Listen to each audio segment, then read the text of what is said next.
সহিহ বুখারীর হাদিস। আমাদের আলে হাদিস ভাইরা এই হাদিস খুব জোরালো ভাবে দেয়।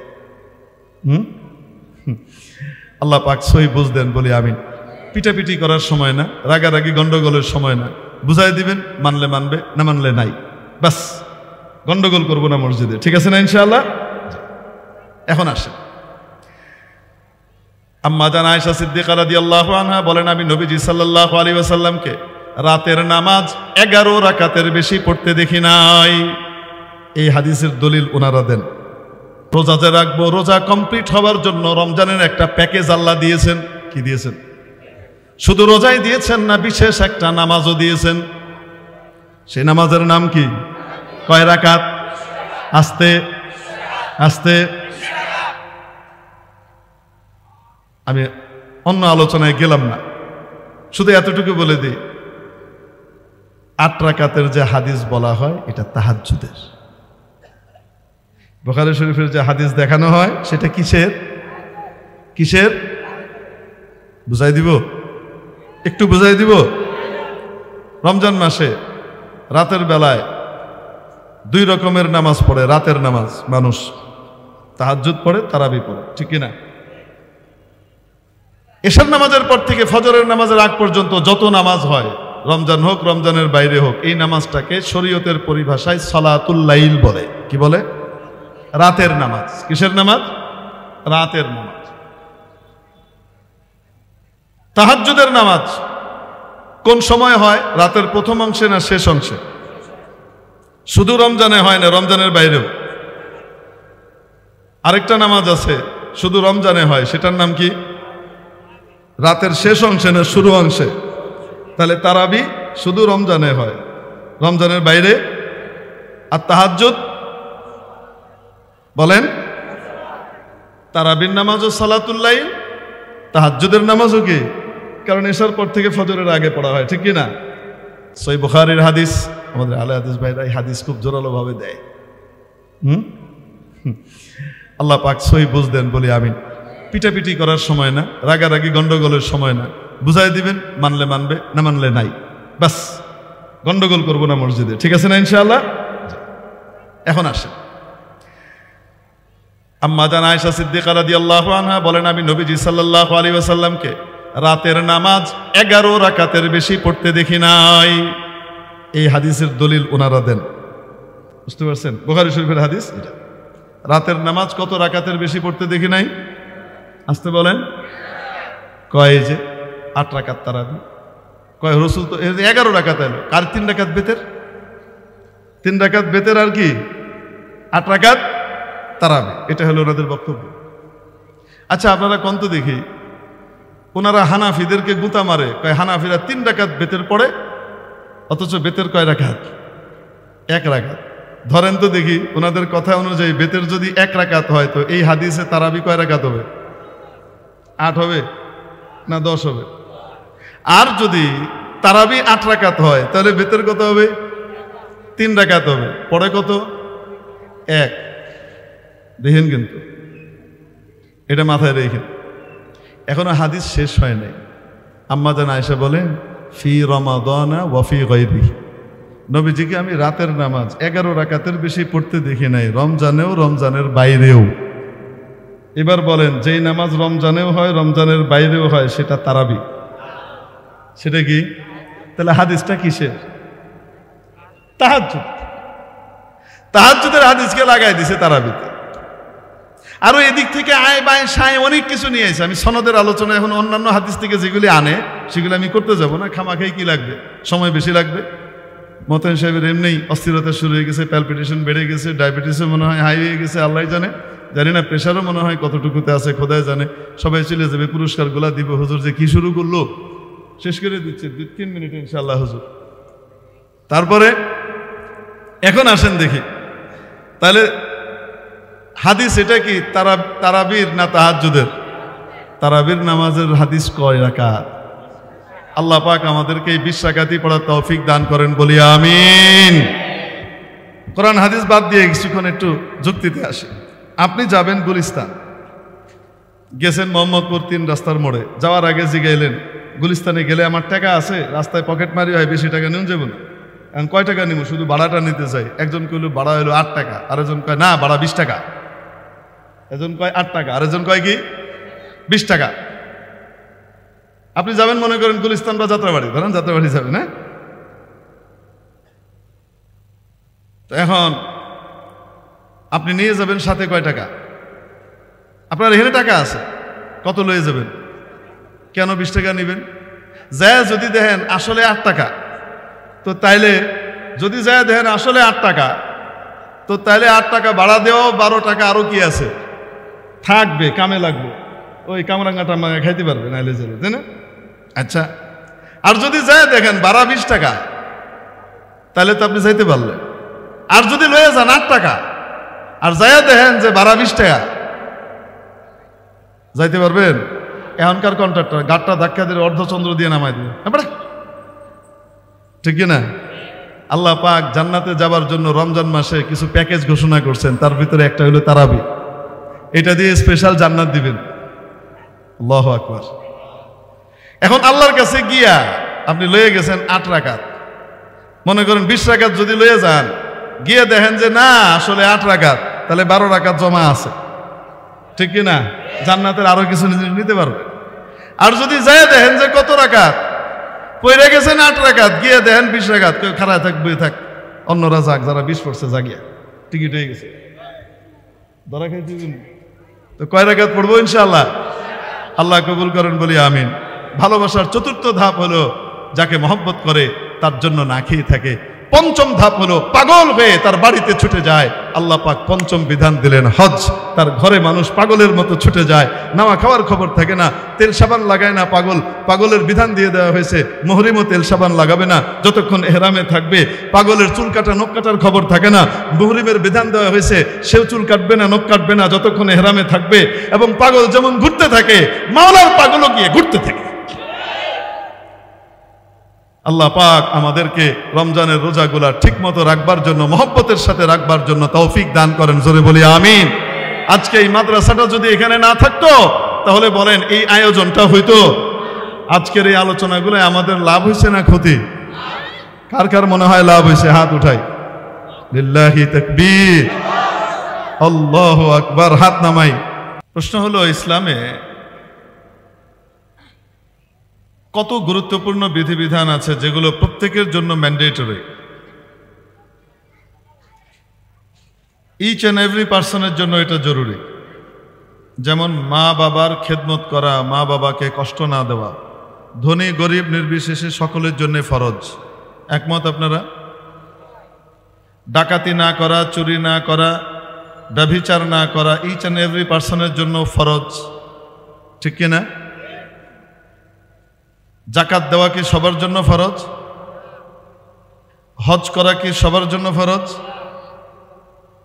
কিন্তু বলেন তো দেখি, সকলের জন্য যেটা ফরজ এবং গুরুত্বপূর্ণ, এটা অধিক গুরুত্বপূর্ণ হওয়া সত্ত্বেও সেগুলোকে ইসলামের ভিত আর বুনিয়াদ বানানো হয়নি। ইসলামের ভিত্তি বানানো হয়েছে কয়টিকে? 5টি বিধানকে। ঈমান, নামাজ, যাকাত, রোজা, হজ। কয়টা? এই 5টাকে কেন মূল ভিত বানানো হলো? যেগুলোর মধ্যে কোনোটা সকলের জন্য ফরজও না, ম্যান্ডেটরিও না।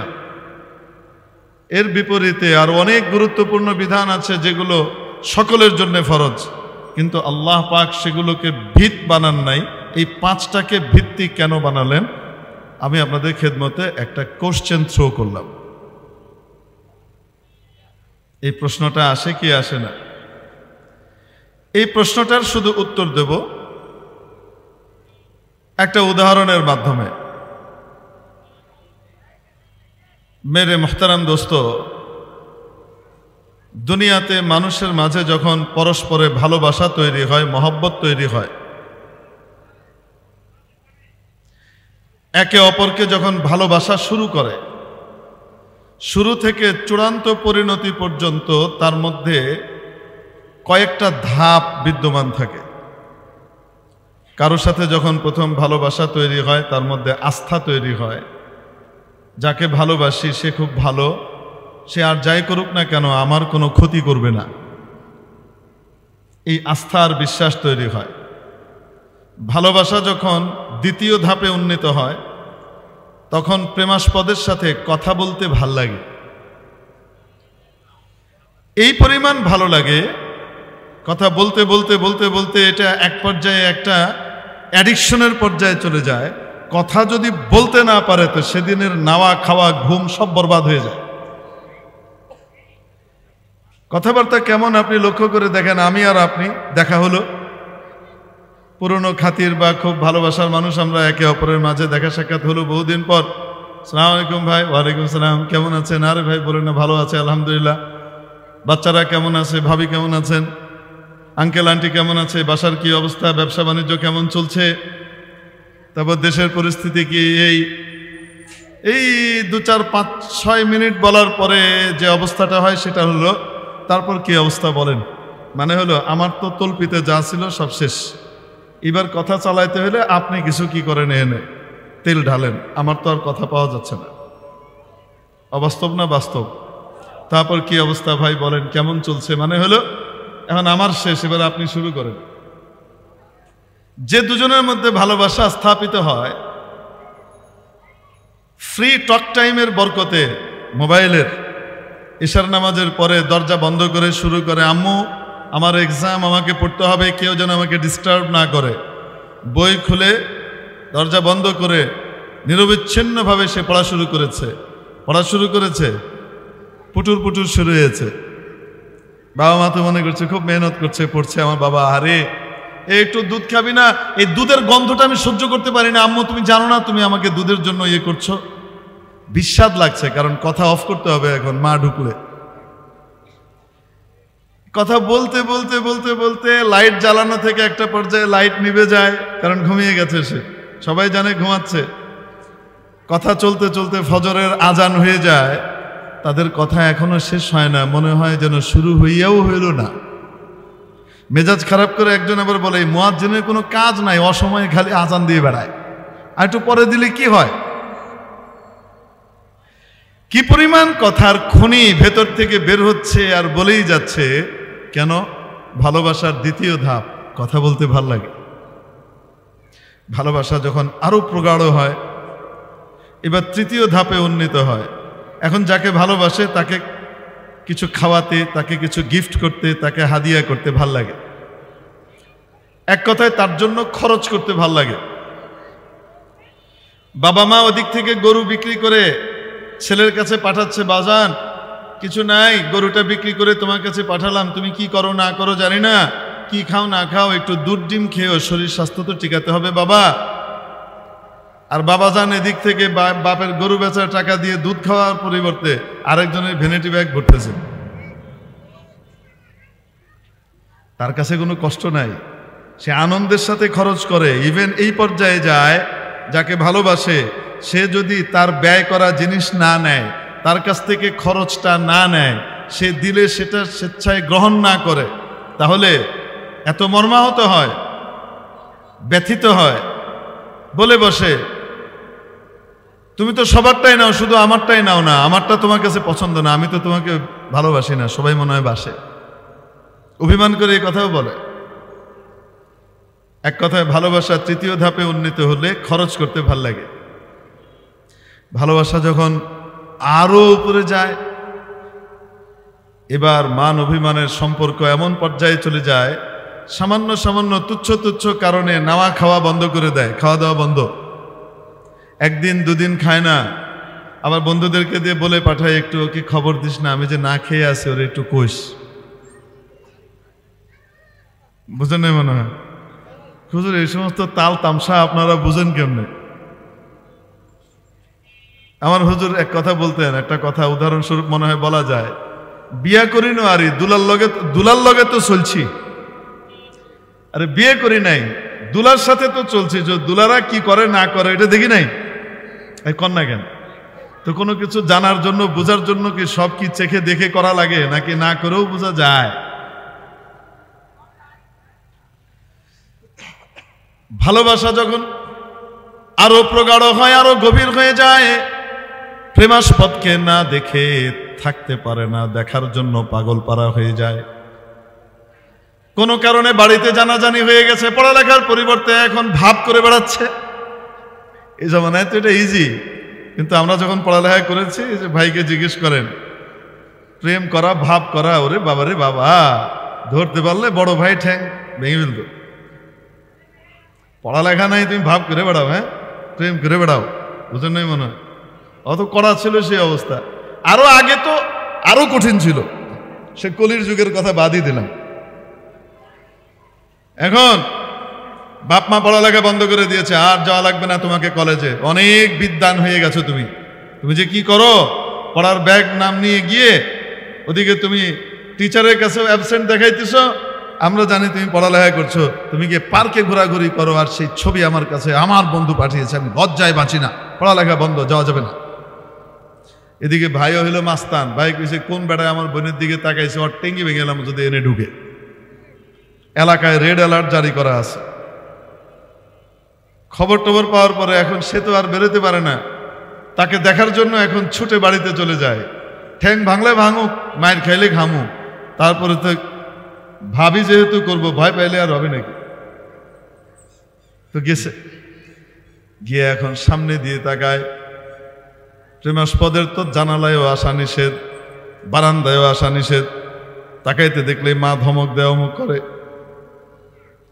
সামনে দিয়ে দেখে না, ডান দিক দিয়ে যায় সেদিকেও দেখে না, এই পাশ দিয়েও যায় সেদিকেও পায় না, কোনো দিক দিয়ে দেখা যায় কিনা উঁকি মেরে দেখবার জন্য শেষ পর্যন্ত পিছনের সয়ারেজ লাইন যেদিক দিয়ে আছে ওদিক দিয়ে যে উঁকি ঝুঁকি মারে। এক কথায় প্রেমাস্পদের বাড়ির এদিক ওদিক এদিক ওদিক চক্কর কাটতে থাকে, ঘুরতে থাকে। করে কি করে না? তো ভালোবাসার মোটামুটি কয়টা ধাপ হলো?